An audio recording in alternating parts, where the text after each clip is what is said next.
India is a nation of diverse cultures and conflicting narratives. It often finds itself at the intersection of tragedy and farce. Nowhere is this more clear than in the convoluted saga of the Khalistan movement. The movement has become a tragicomic geopolitical soap opera where intelligence agencies, foreign governments, and misinformed diasporas play their parts with an enthusiasm matched only by their ineptitude.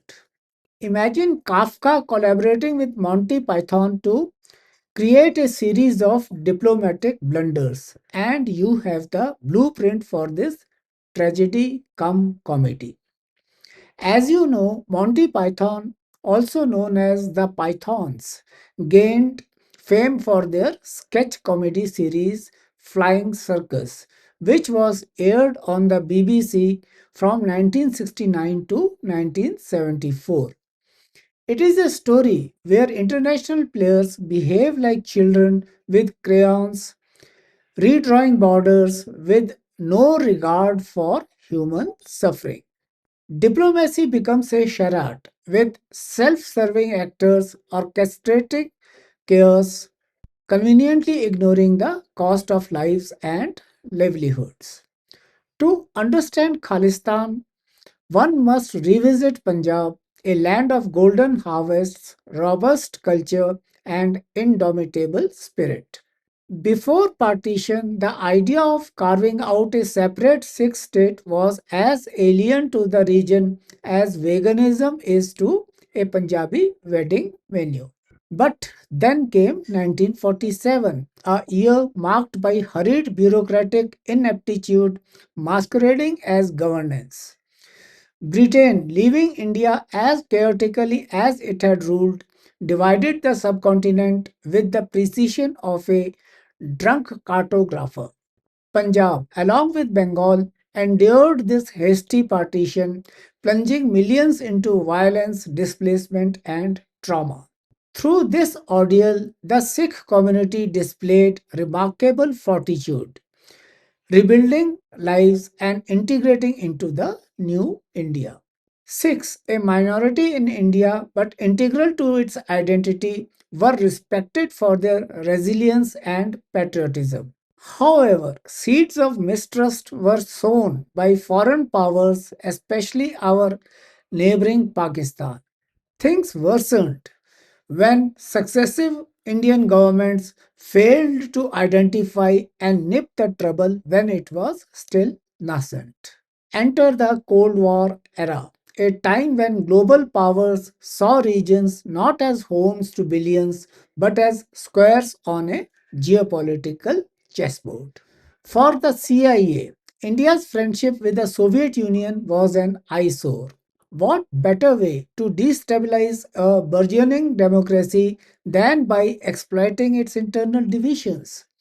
If China was causing trouble in India's northeastern region, Pakistan and United States of America concentrated on the northwestern parts, especially Punjab and Kashmir. Pakistan's Inter-Services Intelligence or ISI, licking its wounds from the 1971 debacle, played vengeance politics. So, if you can't win a war, win the chaos. Armed with resources and propaganda, the ISI began nurturing the Khalistan dream, a Frankenstein's monster they hoped would terrorize India but not overstep its boundaries. The Khalistan movement gained traction abroad, especially in Canada, the United Kingdom, and the US, where a vocal section of the Sikh diaspora found a new sense of identity in old grievances. Unlike in India, where the Sikh community largely rejected separatism in foreign lands, the movement became a rallying cry for a minority within the diaspora. Yes, even in the Sikh diaspora abroad, only a minority are actually Khalistani activists. Justin Trudeau, Canada's poster boy of multiculturalism, desperately juggled votes and values to retain his power. Faced with a significant Sikh electorate, his government oscillated between tacit support for Khalistani groups and public denial of their existence. It was political opportunism dressed as cultural sensitivity, a spectacle that left both India and rational observers rolling their eyes.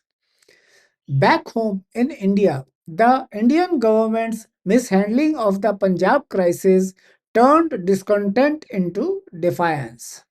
Operation Blue Star, a military assault on the Golden Temple to flush out militants, remains one of India's most controversial episodes. While the operation achieved its immediate goals, its fallout was catastrophic. The storming of Sikhism's holiest shrine fueled widespread anger and alienation. This was compounded by the 1984 anti-Sikh riots, a pogrom that followed Indira Gandhi's assassination. The state's failure to prevent the massacre and its perpetrators' impunity deepened wounds that have yet to heal fully. In the digital age, revolutions no longer rely on pamphlets and underground meetings. They thrive on hashtags, viral videos, and echo chambers. The Khalistan movement adapted quickly, using social media to amplify its narrative. With strategic use of misinformation and emotive content, separatist groups influenced impressionable minds far removed from the realities of Punjab. For a generation raised on Instagram reels, complex histories were reduced to oversimplified binaries. Free Khalistan became a slogan as detached from the ground reality as it was from the aspirations of most Sikhs in India. The Khalistan issue was laced with absurdities. Imagine India's most prosperous and influential community complaining about persecution and marginalization. What makes the Khalistan demand absurd is that it came when the Sikh community was right at the top of India's economic, political, and social pyramid. But traitors and opportunists created a fertile ground for manipulation of public and global perceptions. The movement is about quixotic dreams that conjure up unrealistic maps driven by dollops of supremacist opiates. Successive governments in India often treated these developments as inconveniences rather than opportunities for serious and meaningful dialogue. This negligence allowed external forces to exploit the growing internal discontent. The international response to the Khalistan issue has been a masterclass in hypocrisy. Western nations, while professing support for India's sovereignty, have allowed Khalistani groups to operate from their soil. And what is their justification? Freedom of speech. Conveniently forgetting the Basque, Quebec, Kurdistan, and similar other movements. While the West condemns extremism in its own backyard, it turns a blind eye to its export. Hillary Clinton's famous analogy of snakes in the backyard rings true. Western tolerance for extremist rhetoric abroad often comes back to haunt them. For instance, the 9/11 tragedy, not to mention rising ethnic violence in Germany and France. And they ignore the rising Khalistani activism in Canada, USA, and Britain at their own peril. As the Khalistan circus plays on, one thing is clear: the status quo benefits no one. For India, ignoring Sikh grievances risks alienating a community that has contributed immensely or immeasurably to the nation's fabric. For the diaspora, Clinging to a romanticized notion of Khalistan only deepens divisions and distances them from the realities of contemporary Punjab and even contemporary India. Their grievances pale in comparison to those of the Palestinians, Catalonians, Basque separatists, Kurds, and many more. Perhaps the time has come for all stakeholders to move beyond rhetoric.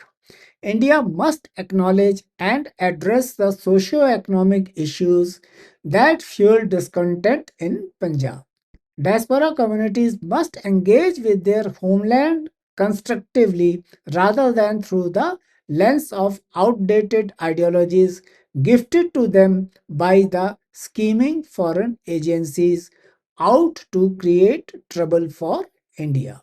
Guys like Gurpatwant Singh Pannu, Talwinder Singh Parmar, Hardeep Singh Nijjar, etc. are expendables in the deadly cloak and dagger games orchestrated by the ISI and its patrons in the West. The example of Jagjit Singh Chauhan is there for all to see. He had to return to India and apologize for his stupidities. He was nothing more than a hireling of the Western agencies. The global community must stop using the Khalistan issue as a pawn in its geopolitical games. Genuine progress lies not in stoking fires but in quelling them, not in erecting new borders but in bridging divides.